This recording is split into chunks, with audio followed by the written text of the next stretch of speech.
বলবি রান্তিলি মাফ করে দিও দোস্ত। জীবনে কত সময় কাটাইছি একসাথে, কত। বন্ধু সোহেল, বল। গতকাল তো পরীক্ষা শেষ হয়ে গেল, অনার্স মাস্টার্স। দীর্ঘ 6 বছর একই ইউনিভার্সিটিতে পড়াশোনা করলাম, আজকে সবাই যে যার মতো চলে যাবে, খুবই খারাপ লাগতেছে। সাজাতে মনটা বেশি খারাপ।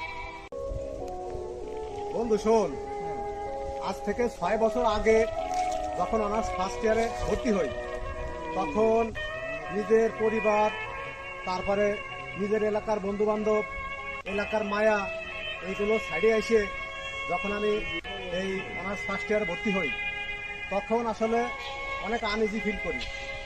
অনেক বন্ধু বান্ধব নতুন করে অনেকের সাথে পরিচয় হয়, কিন্তু আজাদ আসলে ঈশ্বরের পাঠানো একটা শ্রেষ্ঠ আমানত আমার কাছে।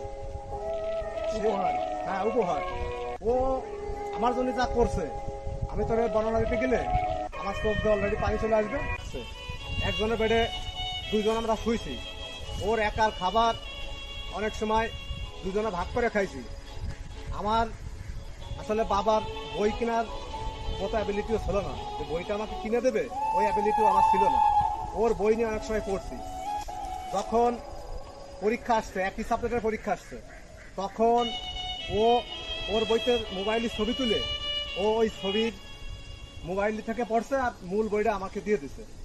তারপরে তোর যখন ম্যাচে খাবারের কি করে অ্যারেঞ্জমেন্ট করে, ম্যাচের ওই খালারে ও গোপনে টাকা দিয়ে খালারে বলছে কিছু ভাত বেশি দিতে, কারণ কিছু ভাত বেশি দিলে ওই ভাত 2 জনে ভাগ করে খাইছি।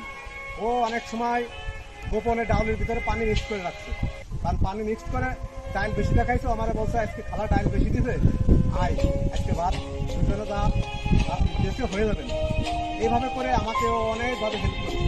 আমি আসলে 3 বেলা ওই ম্যাচে খাইয়ে ওই এবিলিটি আমার ছিল না, কিন্তু ও এটা আমার জন্য করছে। ওর কথা আসলে আমি যদি তোরে সারাদিন আজকে বলি, এই 6 বছরের বর্ণনা আমি তোরে শেষ করতে পারবো না। তাহলে ওর জন্য যে খারাপ লাগতেছে। অনেক দেখলাম কাঁদো কাঁদো কণ্ঠে তোর সম্পর্কে অনেক কথাবার্তা বললো।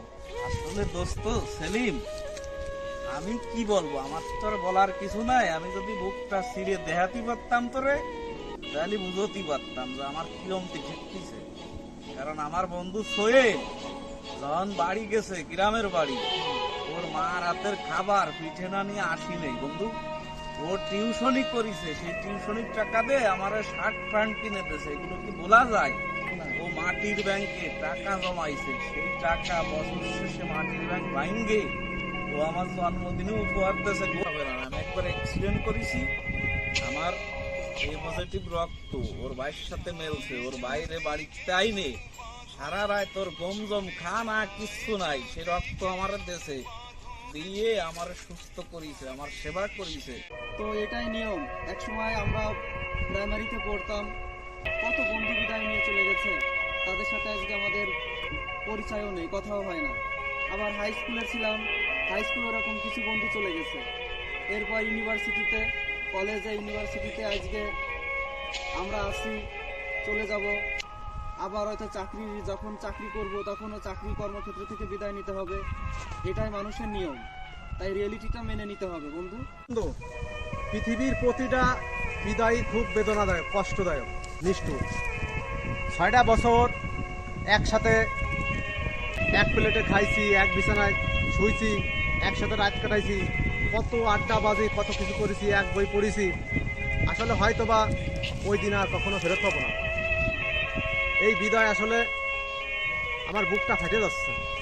তোর মতো বন্ধু আমার জীবন থেকে আসলে অনেক দূরে চলে যাবি, এটা আমি মানিয়ে নিতে পারতেছি না। আসলে বিদায়টাই অনেক কষ্টের। বিদায় যদিও কষ্টের, তাও মানে নিতে আইসল, বুঝেছি। কারণ আমাকে সাথে পড়তো, আমাকে বন্ধু আশিক, সে ওই যে দুনিয়া ছেড়ে বিদায় নিয়ে চলে গেছে। একদিন আমাকেও চলে যেতে হবে, আমি তুমি সবাই চলে যাব।